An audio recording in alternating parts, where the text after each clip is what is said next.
President, will I rise to speak on the National Disability Insurance Scheme Amendment, getting the NDIS back on track, number 1, Bill 2024.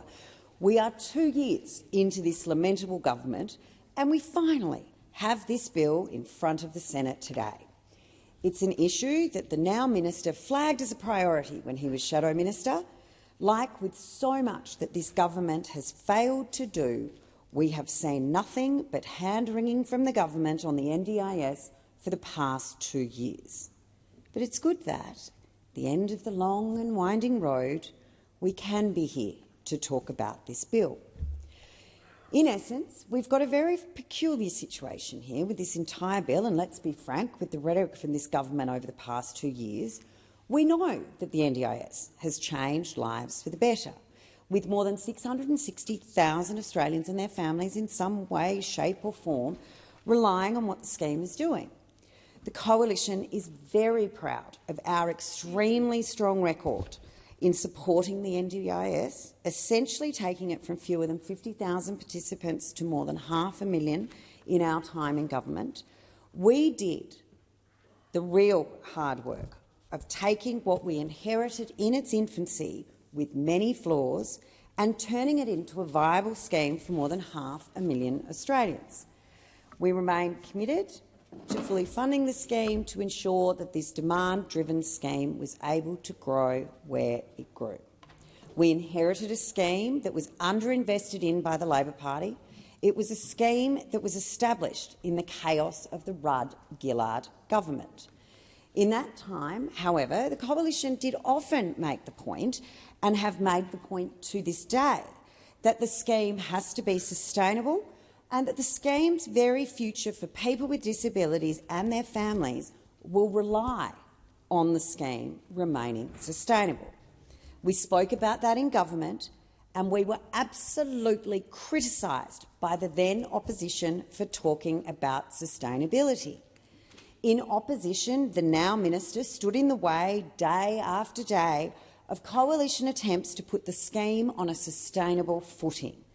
The now minister accused us in the Coalition of pearl-clutching kabuki theatre, claiming the NDIS was tracking just as predicted and that the Coalition was hyping fictional cost blowouts. Shame. While he was Shadow Minister, he also said, "You can't move around the corridors of Parliament in Canberra without tripping over a Coalition minister whispering the scheme is unsustainable.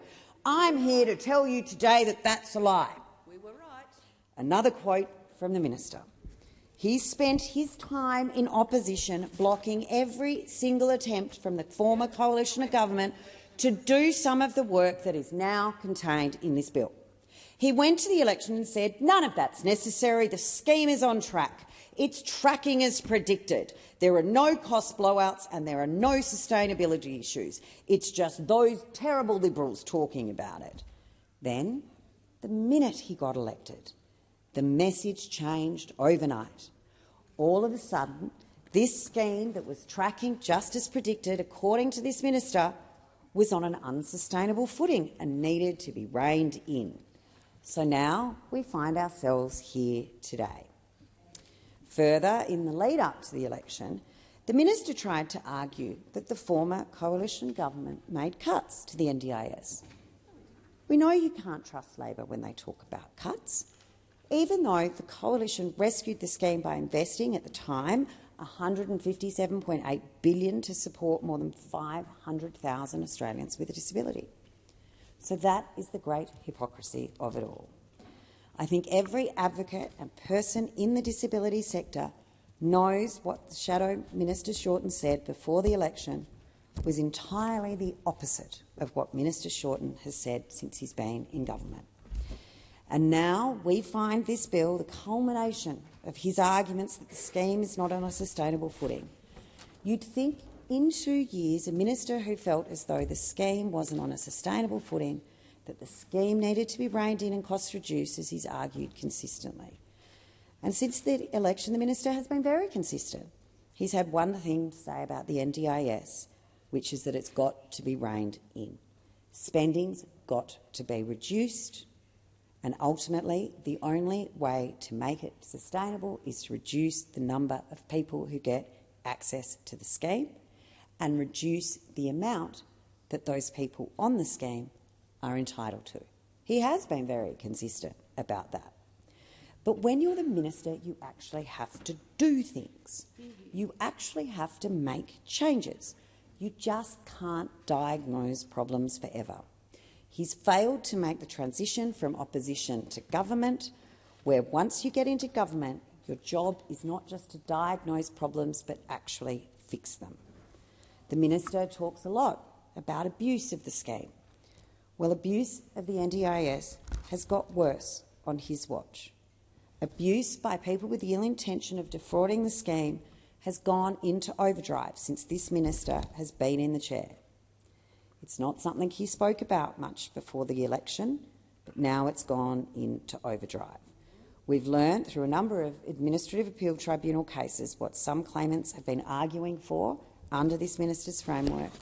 There are people who go to the AAT and claim that under the NDIS, taxpayers should fund some of the following: swimming pools, sex workers, round-the-world trips. And it's all getting worse on this government's watch. In fact, through Senate estimates and a number of different forums, we've asked the minister to rule out the use of prostitutes under the NDIS. Taxpayers unequivocally support the NDIS and are willing to support the tens of billions of dollars, $40 billion that it costs to run the NDIS, provided that the money is used wisely. So we now see a scheme that's out of control. We've seen wait times double since this government came to power. The scheme and the agency is being run into the ground by this government, and they've been there for only 2 years. Boy, what we could have done in the past 2 years. It's taken them 2 years to get this bill before the Senate today, and may I say that there is a long way for this bill to go, because the litany of concerns with this bill are very long. In some respects, it looks like a rushed bill. But how on earth could a bill be rushed when you've had 2 years to do something? This was supposed to be a high priority of this government. 2 years in. So here are some of the concerns raised by stakeholders. Not all of them, because that would take up all day. But it's not clear from the bill what a participant can do if they don't agree with an outcome of a needs assessment. A particular stakeholder said the NDIA decisions are notorious for being inconsistent and variable. There doesn't appear to be an avenue for review. The second concern raised by this stakeholder, the new definition says the NDIS will only fund 8 categories of supports. These are based on selected elements out of the United Nations Convention on the Rights of Persons with Disabilities. However, by leaving out other elements of that convention, the bill excludes some supports from NDIS funding. For example, the convention recognised the right to live where a person chooses and who they choose, as well as rights to work in employment. However, this bill does not appear to include supports that would specifically facilitate a participant's economic participation.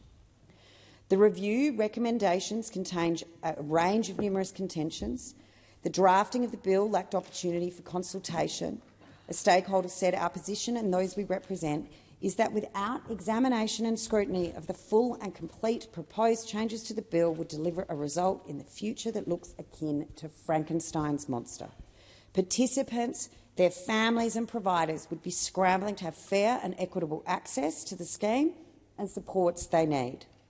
Another stakeholder said what is and is not an NDIS support must not be so strict as to allow a participant to explain why it is reasonable and necessary for requested support to be funded. The APTOS will be incorporated as an interim measure to determine what is and is not an NDIS support, yet it has been widely recognised that APTOS has failed. There are also no provisions about providers of last resort. Just to stay on the point of the stakeholders being upset with regards to the lack of transparency, co-design and the approach to the development of this bill, just to remember that the Prime Minister, when he came to office saying we are going to be an open, transparent and accountable government, we are going to let the light shine in, there has been a worrying trend with this government, and it seems almost uniform, in their consultation, the use of non-disclosure agreements. If they're genuinely consulting with the sector, but the sector can only find out or be consulted on the basis it agrees, presumably by the fear of prosecution by the government not to tell anybody about it, how on earth is that genuine consultation? NDAs, non-disclosure agreements, have been a feature, not been a feature, of genuine consultation with the federal government, but they're an Albanese government feature. It will be written that NDAs became a feature of government consultation under a Labor government, and that is not genuine co-design. They can call it co-design, but if they're hand-picking and selecting who they supposedly consult with, and those people are unable to share information with counterparts, peers or even their members, if they're a representative organisation, that's not co-design and that's not consultation. That is a very worrying feature of this government. And let's be frank, you only get people to sign NDAs when you're trying to hide something. NDAs are not there if you're proud of the product that you're consulting on. NDAs are not there if you're concerned or if you want to hide something from the Australian public. We've now had the minister concede that he was wrong before the election. Before the election again, when he said the NDIS was tracking just as predicted and that the coalition was hyping fictional cost blowouts, he was either genuinely ignorant of the truth, which is possible, or he deliberately deceived the entire disability sector, community and NDIS participants when he made those statements knowing they were incorrect. In the end, that is up to Australians to judge. This coalition opposition is not going to use the more than 600,000 Australians with a disability and their families as some kind of political football or some kind of opportunity to embarrass the government. They are Australians who deserve honesty. They're Australians who are realistic and understand the strengths and weaknesses of the scheme.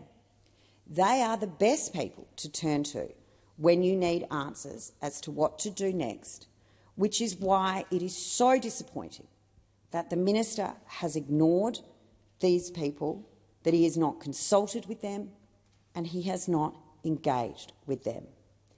It's as if this government and the minister have gone into the bunker and decided, we're going to reverse our position from before the election.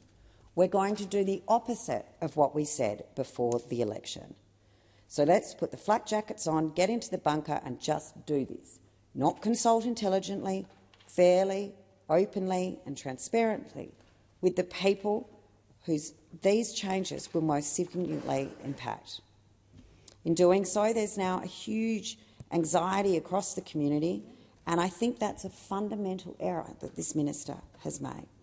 The suspicion and concern that are now faced by many participants and their families are a direct response not just to the mixed messages from saying one thing before an election and another thing afterward, but also to the minister and the government's thought processes.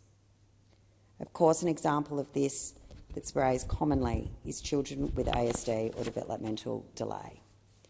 We know that since the state governments have vacated the field, parents of those children have nowhere to go but the NDIS, yet the uncertainty and the lack of supports after this bill is causing huge levels of anxiety.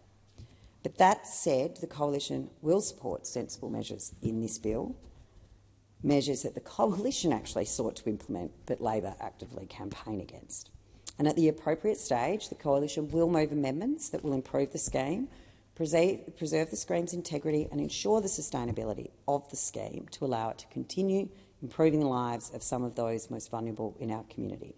However, insufficient time has been provided for proper consultation with the sector and the community on the bill, who have expressed widespread misgivings about the current legislation.